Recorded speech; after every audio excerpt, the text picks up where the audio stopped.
Mayat tentara Rusia di jalanan Mykolaiv makin banyak. Sebagian menjadi makanan anjing.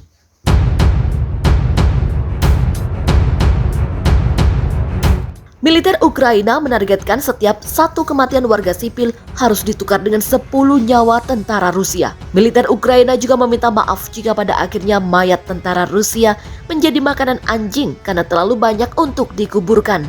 Jenderal Ukraina Dmytro Marchenko mengatakan, kini setiap jalan yang ada di Ukraina menjadi tempat terbaik untuk kematian tentara Rusia.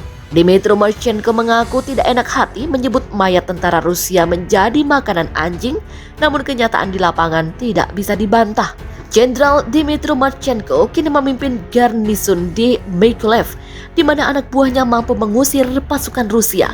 Menurut Marchenko, banyak warga sipil Ukraina tewas dalam serangan barbar Rusia, dan itu menjadi perhitungan.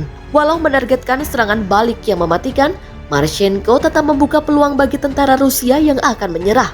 Tentara Rusia yang menyerah, dia berjanji akan diizinkan untuk tetap hidup dan tidak ada bahaya yang menimpa mereka. Tetapi, tidak akan ada amnesti bagi penjahat perang. Jenderal Marchenko memperingatkan, jika mereka telah melakukan kejahatan, mereka akan diadili, tetapi mereka akan hidup. Kecuali mereka yang terus menyerang akan menjadi makanan anjing di Ukraina. Para penyerang Rusia menjadi semakin lelah. Jenderal Marchenko mengatakan kepada New York Times, kami melawan mereka siang dan malam. Kami tidak membiarkan mereka tidur. Mereka bangun di pagi hari dengan bingung dan lelah. Keadaan psikologis moral mereka hancur begitu saja. Demikian ujarnya. Sebanyak 200.000 orang terperangkap di Mariupol. Penuh tembakan, tak ada air, hingga mayat bergeletakan di jalanan. Gencatan senjata dan kesempatan bagi warga sipil untuk pergi diumumkan pada Sabtu pagi di kota pelabuhan Mariupol, Ukraina, ketika sekitar 200.000 orang terperangkap di bawah pengeboman dan penembakan pasukan Rusia. Kota itu telah mengatur 50 bus untuk mengevakuasi warga, dan banyak orang pergi ke pusat kota untuk bisa pergi naik bus. Tetapi setelah kurang dari 2 jam, tentara Rusia mulai menembaki daerah pemukiman lagi, menjebak warga sipil yang mulai melarikan diri. Saat ini kota berada di hari kelima tanpa air mengalir, tanpa listrik, tanpa sanitasi dan makanan, serta air cepat habis. Maxim, pengembang IT berusia 27 tahun yang merawat kakek neneknya di apartemen lantai 6 mereka, berbicara kepada BBC untuk menggambarkan hari yang dimulai dengan harapan dan berakhir dengan keputusasaan. Dia mengatakan pihaknya mencoba melarikan diri selama waktu yang direncanakan tanpa penembakan. Pihaknya mendengar mereka bisa keluar. Secepat mungkin dirinya mengemas 4 tas untuk dirinya dan kakek neneknya dengan pakaian hangat dan makanan dan semua sisa air yang ia punya, yang ia mengemasnya ke dalam mobil. Kakek neneknya berusia 80-an, mereka tidak bisa membantu.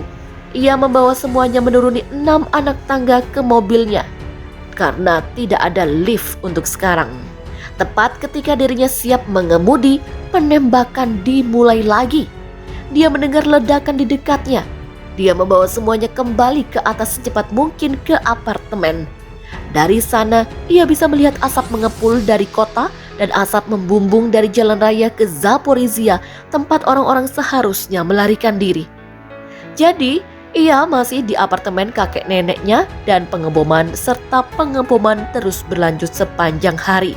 Dia mengatakan banyak orang datang ke pusat kota karena mereka mendengar ada gencatan senjata dan bus untuk membawa mereka keluar dan untuk melarikan diri dari penembakan di sana.